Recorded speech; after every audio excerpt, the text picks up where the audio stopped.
Hello, and welcome back to Coin Lady channel. Well, Bitcoin is finally beginning to rise, and it has already climbed 1.6%. During the day, surpassing 44,000. What happens next? With XRP up 5.7% and Ethereum unchanged, we're losing approximately 0.5%. Do you think XRP will start to stretch his legs on a day when it's over 68 cents? I'd place money on it.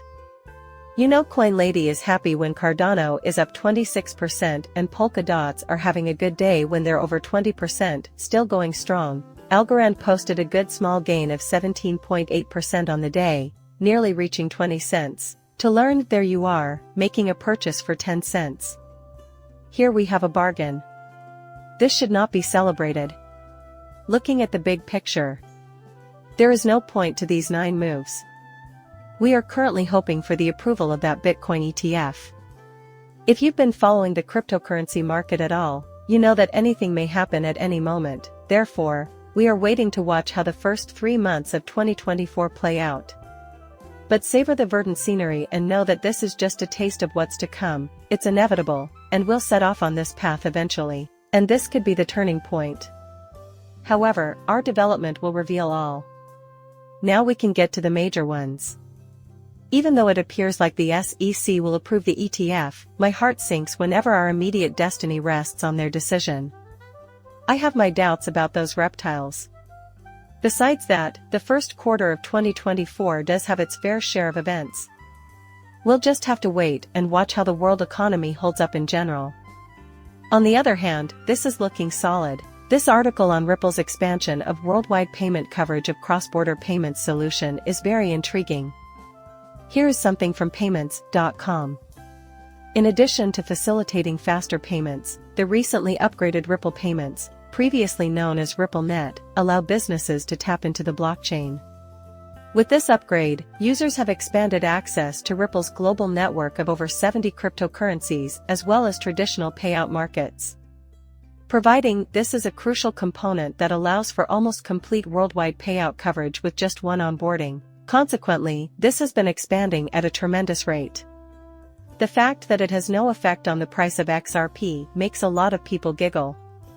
However, their actions here are unique, and they will be rewarded in the end. What intrigues and thrills me now is this.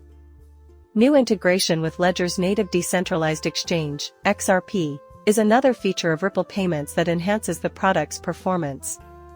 Thus, liquidity will be supplied from the onboard ducks.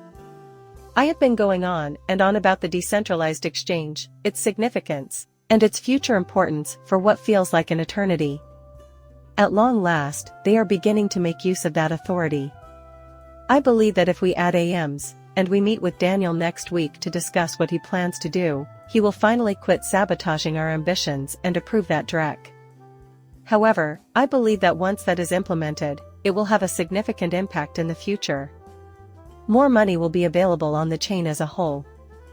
The XRP ledger will be the first to incorporate this feature, setting it apart from many other chains that use decentralized exchange. That, in my opinion, will be the deciding factor.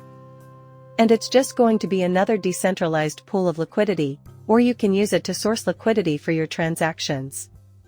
Including stable currency is going to be a huge issue for the XRP ledger, in my opinion. I truly hope that we see Circle's USDC added to the ledger, but only time will tell. The question is, when will we land USDT and Tether and the major heavy hitters, or will they have some other stable coins? That's why, right now. At first glance, its little size gives it a Mickey Mouse vibe. However, a steady pilot who sees the plow's ripples successfully completes the task. Even if it's still in its infancy, I believe this is a major development.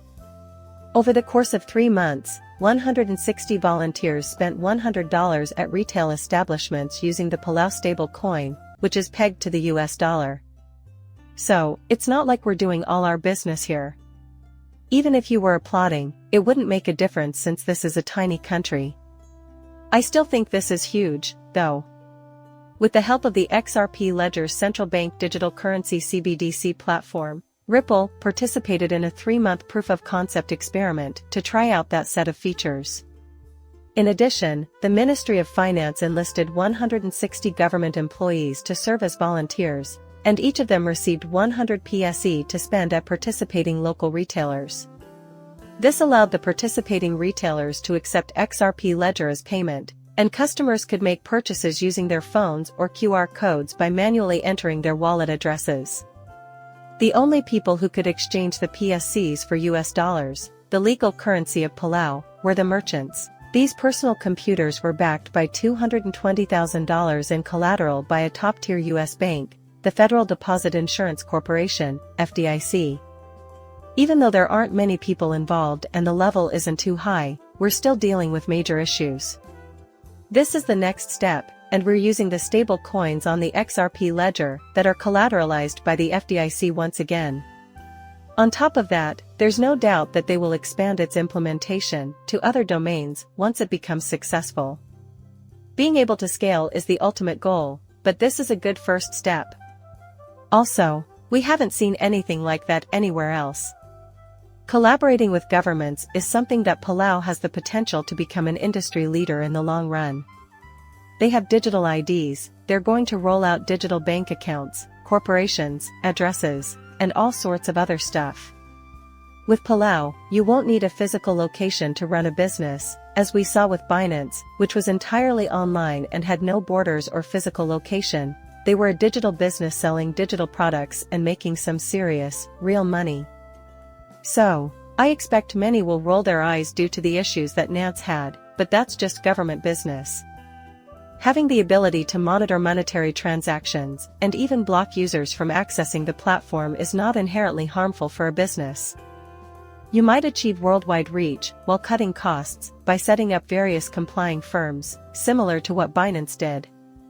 For many companies, this represents the way forward. And locations like Palau will make it easy for it to happen. Fidelity recently had a face-to-face meeting with the SEC to discuss a Bitcoin spot fund, during which they shared details about their ETF development process. We have never seen anything like this before, it's a whole new level.